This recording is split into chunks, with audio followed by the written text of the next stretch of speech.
What up, gang? Lane Carolina Jackpot time coming at you on Thursday afternoon. I hope everybody had a good day today. It's time to get into some legitimate college football 2025 talk. And with that, I'm going to talk about my contenders for the national championship for the 2025 college football season. It's not a very long nor extensive list, let me tell you. I think that it's a select group of teams with the right coaching and the right balance of players, namely quarterback, defense, coming back. Let's start from the top here. I've got Texas, my number one contender here for the College Football National Championship 2025. Got put out in the semifinals last year. Was it? Defensively, I think Texas is going to be really, really good. With Arch Manning coming in and take over the quarterback spot, everybody's like, well, we just don't know what he's going to be. We don't. Yes, you do. I mean, look at the bloodline. I mean, look at the sample size you've seen in the games that he played. The guy's going to be good. It's an upgrade from Quinn Ewers. It's an absolute upgrade. They've got to replace some pieces in the wide receiver room. I think Arch Manning will make the wide receivers that they already have there better. They return Quentin Wisner, along with probably the best defense in the SEC. Combine that with a schedule in conference that's not totally unmanageable. They do travel to Ohio State for game one, which is just crazy. We have such a huge matchup in week one, but here we are.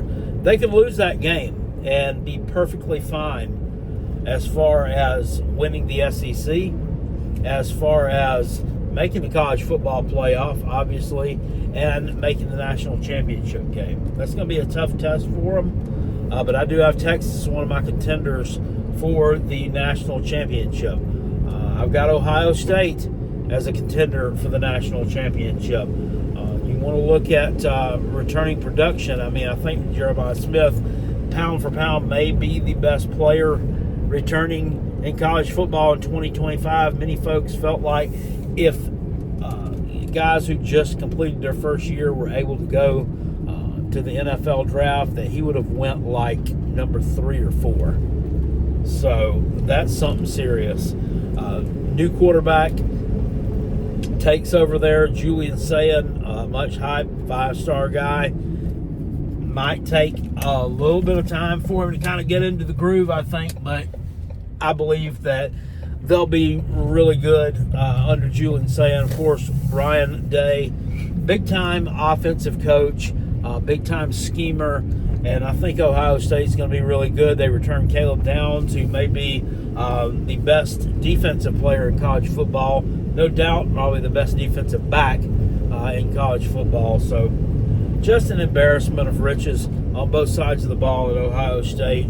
A ton of talent, a little bit of questions with the quarterback deal, a little bit there to work out, a little bit of questions with the wide receiver room. They brought in a transfer running back, C.J. Donaldson from West Virginia, who I like a lot. He did some pretty good things for West Virginia the past couple of years, I've been noticing. So Ohio State, for Carolina Jackpot, another contender for the national championship.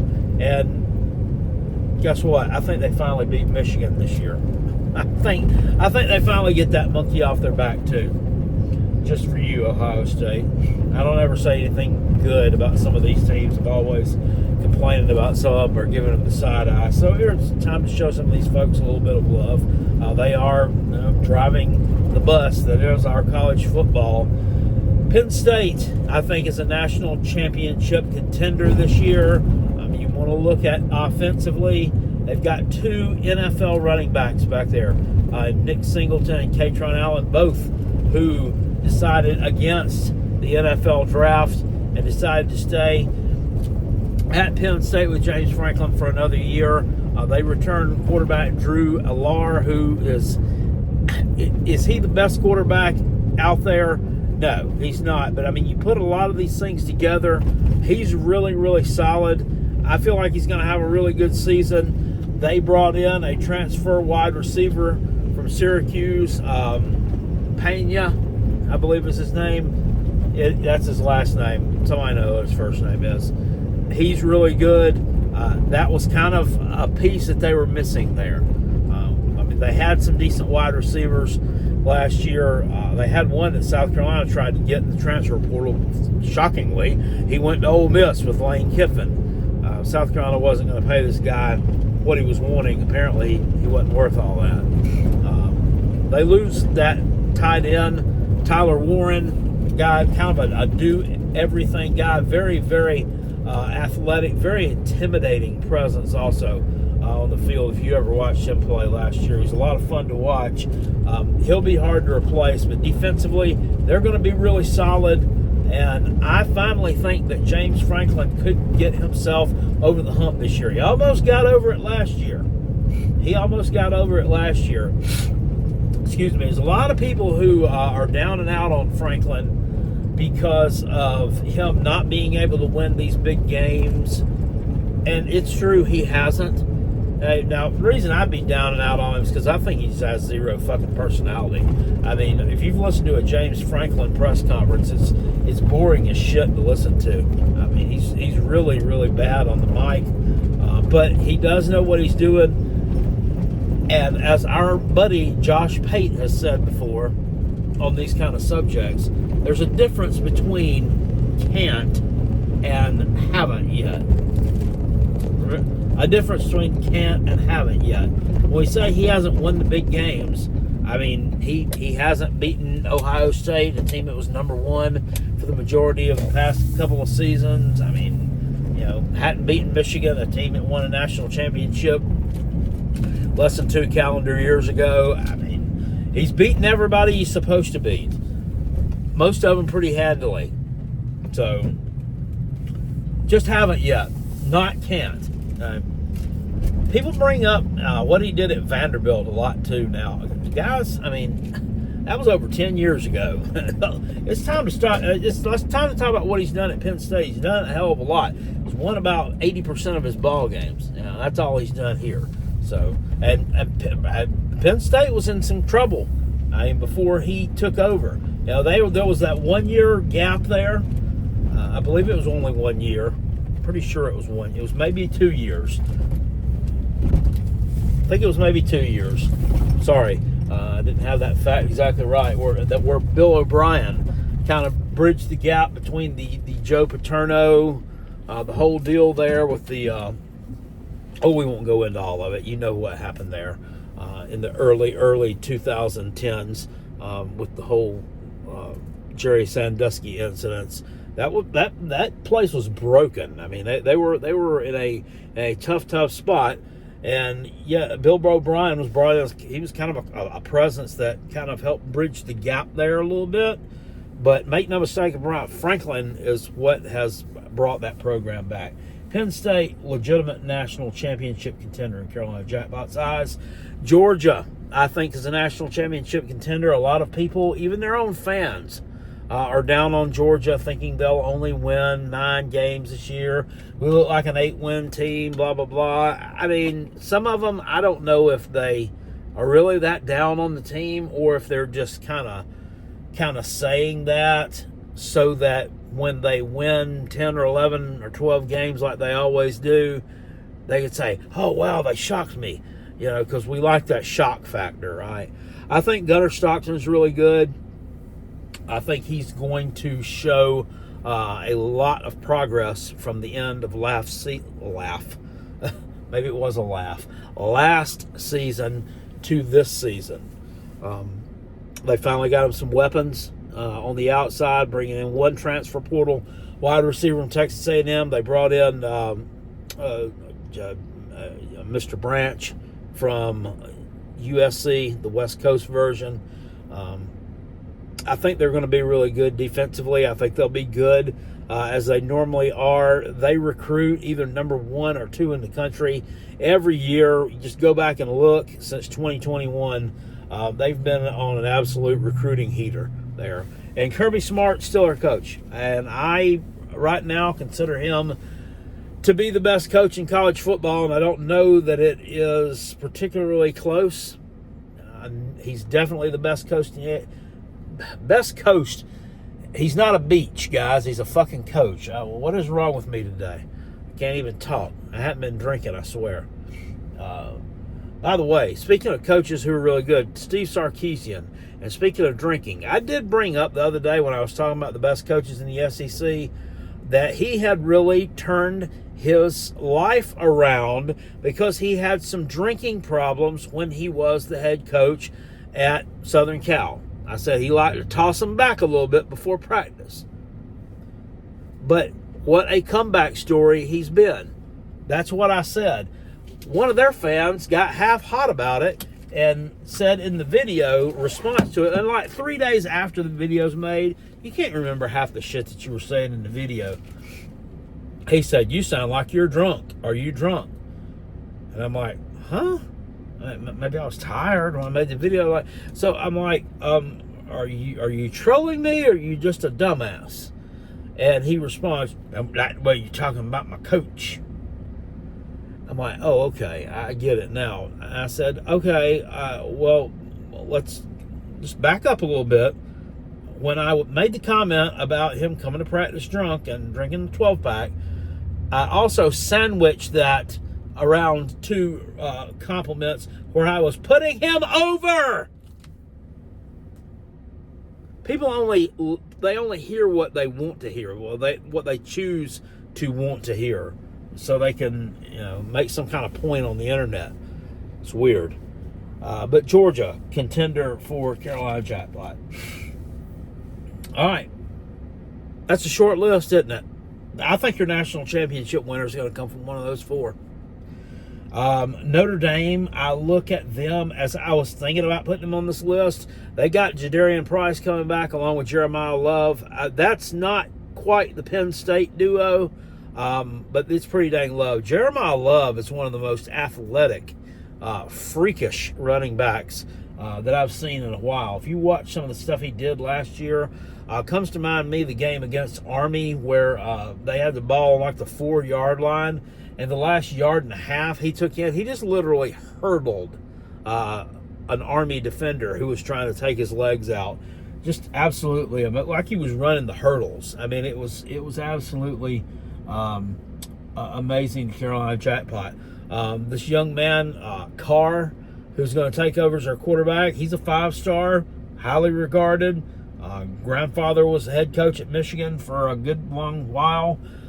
So he's got some bloodlines there. CJ Carr is his name. Defensively, I think they'll be strong again. I'm not so sure about their receiving game. I'm not quite so sure about Notre Dame's depth either. I think they may be lacking a little bit there. So for me, Notre Dame is kind of on the outside looking in at those other four, but I think that they definitely, if some things go their way, think about it, their schedule is not that tough. It's not that tough. Texas A&M comes to South Bend, and then they've got the usual games against Stanford. I mean, who cares? Southern Cal, who cares? Not any good. And then the ACC teams they play, some of the usual suspects there. Do not play Clemson this year from the ACC. So that would be a tough game for them that they don't have to face off. The game against Miami that they open up with is going to be a tough one. And that's a game that Notre Dame could lose. They go to Arkansas somewhere in the toward the end of the first third of the season. You've got some people out there saying that could be a trap game for Notre Dame. Notre Dame ain't losing to damn Arkansas. What are you people talking about? Just because Tennessee did it doesn't mean that Notre Dame's going to do it. No, I don't see it happening.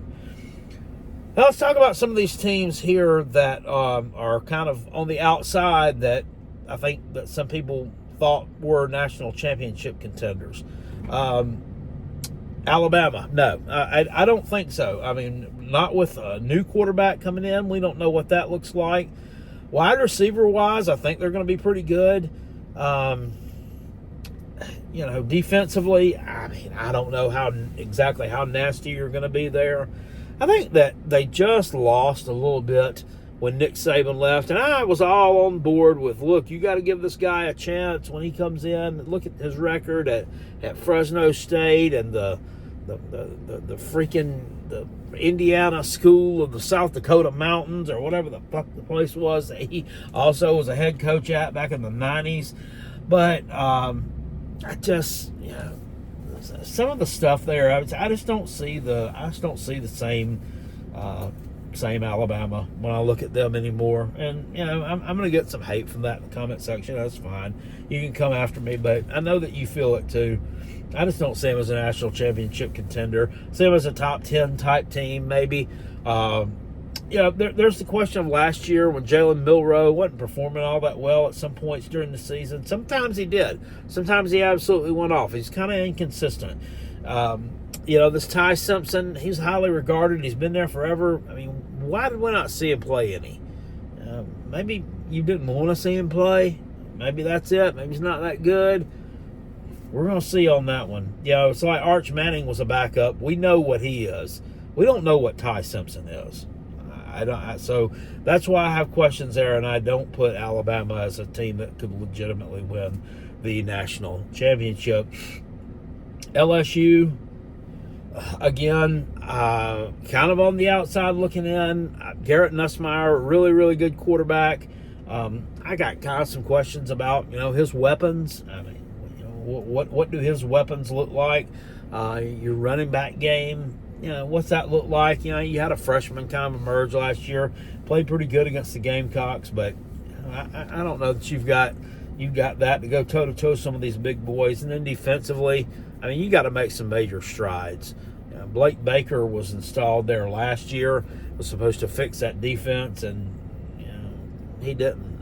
he just didn't fix that defense. So LSU to me is, and then with Brian Kelly is Brian Kelly's a game.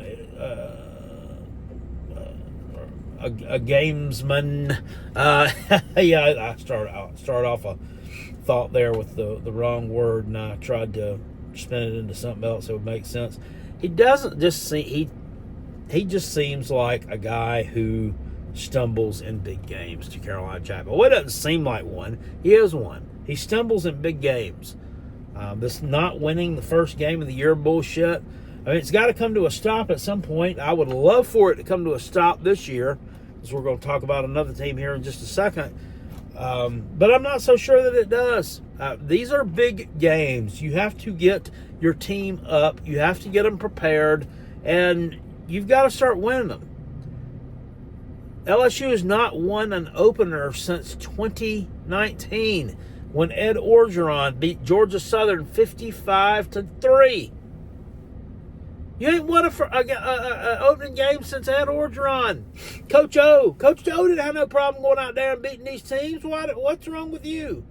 Yeah, so coaching, I think, is a little bit of I don't say it's an issue. I'm saying it's something that may be holding you back a little bit there. So Oregon, yeah, and again, I think on the outside looking in, I mean, we saw what they did last year. I mean, they ran roughshod through the schedule. It looked like they were just absolutely going to truck their way to the national championship game until they ran up on Ohio State and just suffered just a horrific, shocking beatdown, really. Quarterback-wise, Dylan Gabriel's gone. You're bringing in this Dante Moore, who was a transfer from UCLA, will be your quarterback. What does he look like? I don't know. I'm kind of leery on Oregon. I think he'll be a good defensive ball club there under Dan Lanning. I'll be quite frank with you. Oregon's a team I just don't know quite enough about to where I could definitively say this.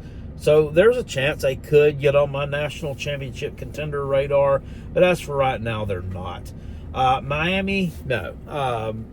Now, I think I don't necessarily think you really downgraded at quarterback when you went out and got Carson Beck and just dropped a basic treasure chest full of fucking money at his feet to come to South Beach. I mean, a damn king's ransom you paid this guy, huh? He's coming off elbow surgery. I mean, I've heard that he looks good, but we'll see. What kind of weapons does he have to work with? I just can't trust Miami defensively. You have not been good on the defensive side of the ball in a long, long time. And until I see it, I'm not going to think that it's national championship level. I mean, there's a chance that you could finish first or second in your conference and make it to the playoffs and make some kind of run there. But outside that, I just don't know. And then there's just the in-game coaching with Mario Cristobal and just losing these head-scratching games to teams like Georgia Tech, teams like Syracuse that you're much better than, that when things are on the line. Okay, when the Georgia Tech loss happened, you could forgive it because you could still win the ACC. In fact, you play Syracuse with a trip to the ACC championship game is on the line. You control your own destiny. All you have to do is win against them. Not that Syracuse was a bad team last year, but Miami was better than they were. Was better than they were. They had better talent offensively. They were deeper. You should have won that ball game, yet you didn't. So Miami is a no for me. It's another one that has a lot of good players, got a lot of talent down there, but you're going to have to show me before I believe it. And then Clemson. No, I don't think Clemson's a national championship contender. We've seen it. Athlon Sports was a poll I was looking at today, has them ranked at number 4. Josh Pate had them ranked number 2 or number 1 even. I don't believe it, and I don't think they have the depth. I don't think they have the depth to get there. And I don't think they have the running back room to get there. They've told us, our running back room's loaded. We got some freshmen. That's great. No, they're freshmen. That's something we have not seen yet. Okay, it's not the same as Arch Manning and me telling you he's going to be really, really good. These are folks we have not seen on a college football field yet. Now, I trust that Dabo's recruiting has been on point for the ones that he does have that are really highly regarded, and I think they'll come in and be good players eventually. But they kind of, I don't know. Last year they kind of developed a style of run Phil Maffa totally into the ground. I mean, nobody else even got a damn carry. It's kind of head-scratching to me. I just don't think they have the pieces on that entire roster. I think they have depth at certain positions. Wide receiver, obviously, a really strong position for Clemson. Some freshmen showed up last year and really took that group to the next level. TJ Moore and whatever the other kid's name is, Daryl and his other brother Daryl. TJ Moore and the other kid. Wesco. Yeah, that's his name. Daryl Wesco. Cade Klubnik. He really improved last year. I mean, he impressed me. He improved a lot over 2023. I can't take anything away from him. They did a lot of work with him. They stuck with him when they could have easily shown him the bench or the damn door one after that loss at Miami, where he just decided to take the ball game into his hands there in overtime and just ignore the play that his coaches called for him. It's come a long way since then. So, I don't have any problem with his game. I just think that they lack a little bit of depth at some of the key spots there. And this ACC schedule they play, this taffy-ass bullshit schedule, I don't think it serves them really well when it comes to the postseason. Just being real here. Oh, well, we was in the ACC when we was winning all these national. I can hear exactly what they're going to say. I can almost read you verbatim. Your game against LSU, it's time that LSU and Brian Kelly stepped to the plate and won a big game week 1. This would definitely be a big game if they could pull it off, but I don't see them pulling it off. I think Clemson wins that one. This looks to me to be shaping up to be what I call in my mind a type game, in which I think that it's going to be evenly matched, and I think Clemson's going to get their ass kicked, and this is the time, and then all of a sudden I come up here and put 2 or 3 touchdowns on the board, and I have to listen to that stupid-ass song. Oh, you're just a hater. You're just a hater. Well, yeah, I am a damn hater. I absolutely am. I hate you. I hate you. Damn sweaty-ass, stink-breath motherfuckers. I can't stand you. You know that. You've known this for years. You come to this channel. I would piss on you if you was on fire. I'm just kidding. I would probably do that. I don't want to see anybody burn up in a fire. And if I've got pee to give, I'd probably let you have some of it to extinguish the flame. But aside from that, nothing else. I'm not giving you a bag of out-of-date potato chips for damn sure. I'd take them and throw them in the trash before I give them to you. Anyway, some of these other teams we've seen, Florida ranked at number 11. Why? I don't get this. I really, really don't. Someone's going to have to explain that to me. They've barely had a winning record the past 3 damn years, and all of a sudden we're putting them at preseason number 11. Okay, but CBS Sports puts out their top 25 coach rankings today. Billy Napier on that top 25? No, he's not in the top 25. And you have to go to the coaches rank from 26 through 68 to find Billy Napier. You have to also go there to find Shane Beamer. Shane Beamer's ranked at a banty little 28. He's moved up quite a bit. But Billy Napier's still stuck in the 40s. He's in the 40s.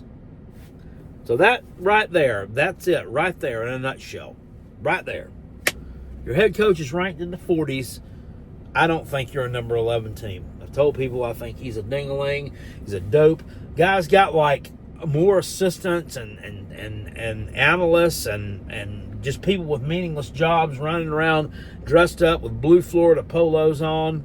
And he's still calling his own plays. Who does that? Who does that? It's like me being the manager at Walmart and having 200 people work under me, yet I'm still working an aisle every time the grocery truck comes in. It just doesn't make a lick of sense. Can't delegate, I guess, or doesn't trust anybody. Has trust issues. Maybe has daddy issues.